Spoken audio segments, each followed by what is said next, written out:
Our next topic that we are going to proceed with is a gastrulation or formation of germ cells. Okay, so what is this germ cell that I have told you in the previous video itself? It is basically the stages which was there in the embryonic development. So gastrulation is the next layer.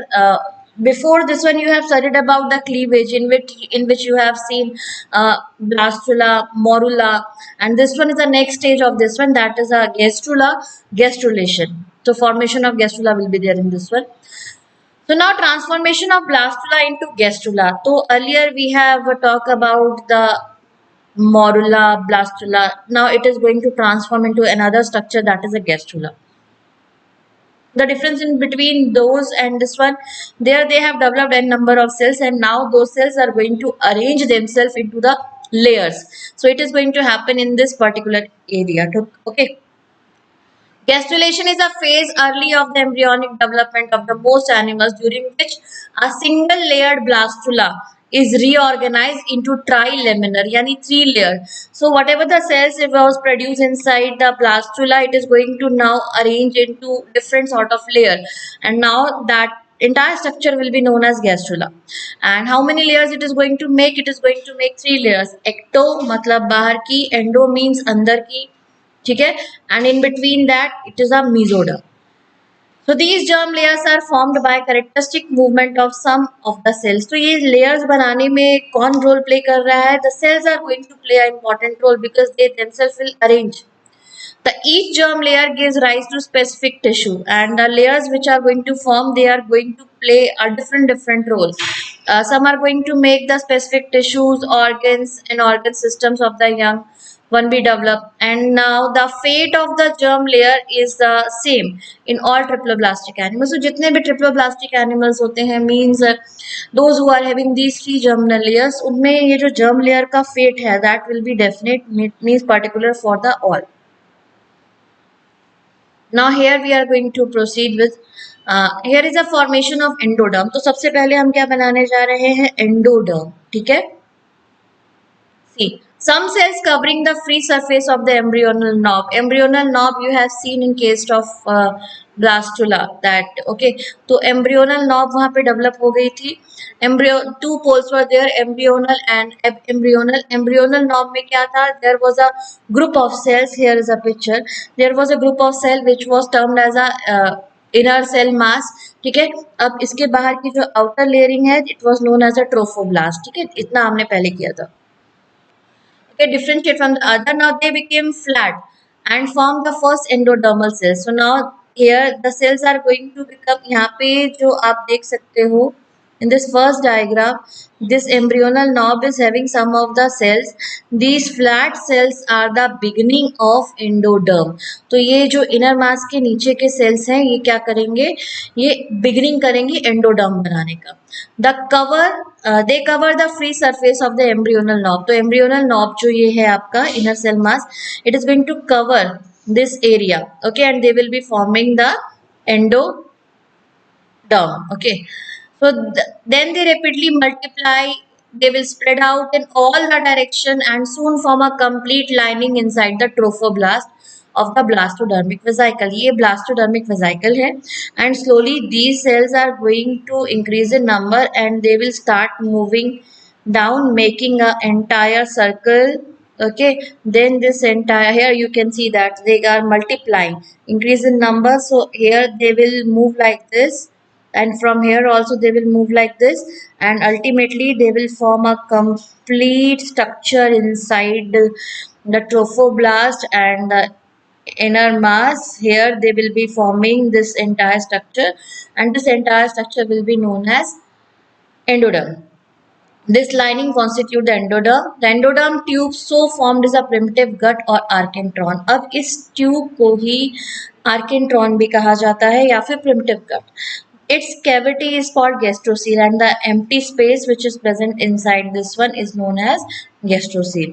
The endoderm located under embryonal knob, here this one, this area, ठीक है, is the embryonic endoderm. ये क्या है? Embryonic endoderm. Later it is going to termed as a embryonic gut, ठीक है, ये embryonic गट कहलाएगा. They remain the remain other portion as a distal sac and that continues with the embryonal gut forms a yolk sac. तो यहाँ पे जो बचा हुआ पार्ट है it is going to make a yolk sac in between this one.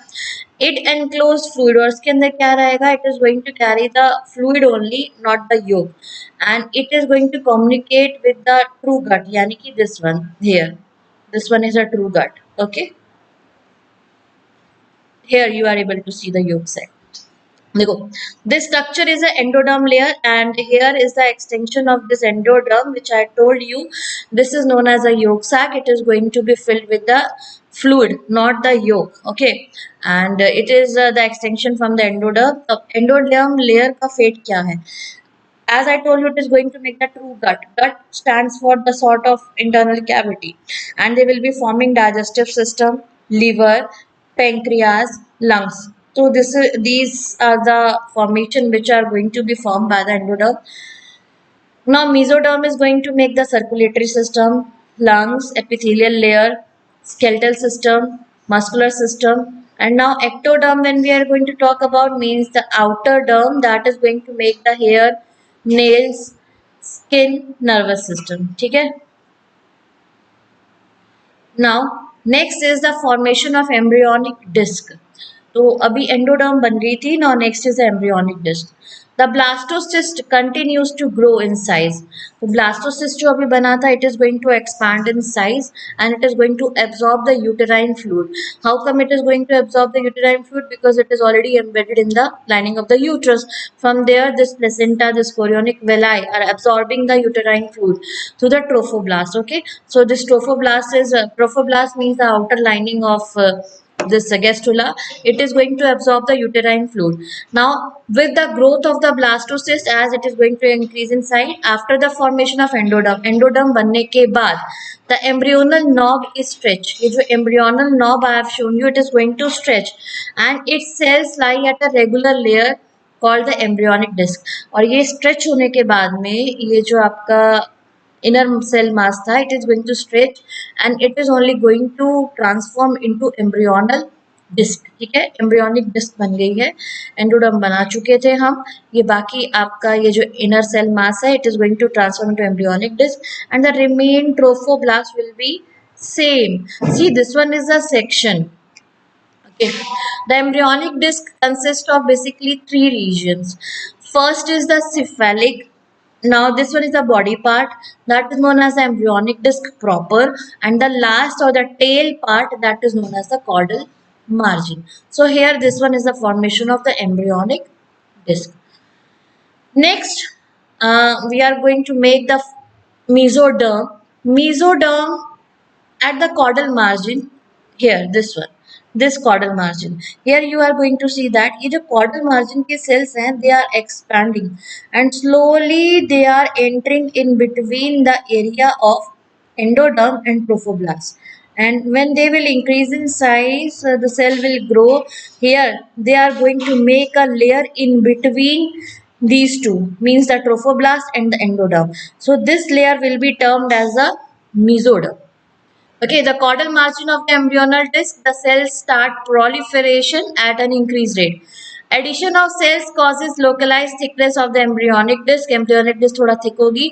Caudal part के cells जो हैं expand होकर के दो layers के बीच में खुद को arrange करेंगे. The proliferated cells then spread between the trophoblast and the endoderm and is termed as mesoderm. This is the important point. Focus on this one. The mesoderm separates the yolk sac and amniotic cavity. So here you will be able to see that the mesoderm has origin. This is the mesodermal origins. ठीक है, mesoderm means in between this one, this layer mesoderm. ठीक है, ये क्या है आपका endo, ये endo है, ये है meso. This one is the trophoblast layer basically. Mesoderm separates the yolk sac and amniotic cavity from the trophoblast. Trophoblast से amniotic cavity और yolk sac को अलग कर देगा. Now ectoderm, the third layer now is going to originate. Okay, after the formation of the mesoderm, the remaining cells of the embryonic disc. So this is the embryonic disc. The remaining cells of this embryonic disc are going to get arranged in a layer called the ectoderm. Means they will be forming the layer inside. That is why it is known as, sorry, ecto means outside. They will be more forming the layer outside, so it will be termed as ectoderm. ये देखिए, this one is the ectoderm, embryonal disc के बाहर की तरफ, ठीक है. Now formation of extra embryonic coelom. Coelom means now we are going to talk about the cavity. Inside cavity. The large cavity of extra embryonic coelom is formed in the extra embryonic mesoderm. Okay. Later it will divide into two layers. The outer lining, the trophoblast, is called parietal. Outer lining of the trophoblast जो है वो parietal, क्योंकि periphery की तरफ है, बाहर है, तो एक्स्ट्रा एम्ब्रियोनिक मेसोडर्म कहा जाएगा इनको. Here you can see that extra embryonic mesoderm because they are lying outside, ठीक है. And the inner covering the primary yolk sac, inner will be primary yolk sac and the wall of amniotic cavity. Okay, so here is the yolk sac and this one is the amniotic cavity. Cavity यहाँ पे बन रही है, yolk sac यहाँ पे है, ठीक है. Is termed as a visceral extraembryonic mesoderm. Now with the formation of extraembryonic mesoderm and extraembryonic coelom, the primary yolk sac becomes smaller. So this primary yolk sac is becoming smaller. Here you can see the difference in between. Here the primary yolk sac is bigger. Here it is going to be smaller, and comes to have a wall of endoderm and mesoderm, and now the wall of the endoderm and the mesoderm has arranged themselves. Okay, so this was the is a visceral extraembryonic mesoderm, this one is a parietal. Okay, next, formation of chorion and amnion. Chorion basically consists of the trophoblast lined by parietal extraembryonic mesoderm. So here is the parietal extraembryonic mesoderm and this one is the chorion. So chorion has developed from this layer. Amnion consists of amniogenic cells covered by visceral extraembryonic mesoderm. So this amnion here you are able to see that amnion कहाँ से develop हुआ है? It has developed from the visceral extraembryonic mesoderm. So this was all about basically gastrulation, and now the remaining process which we are going to talk about is the organogenesis.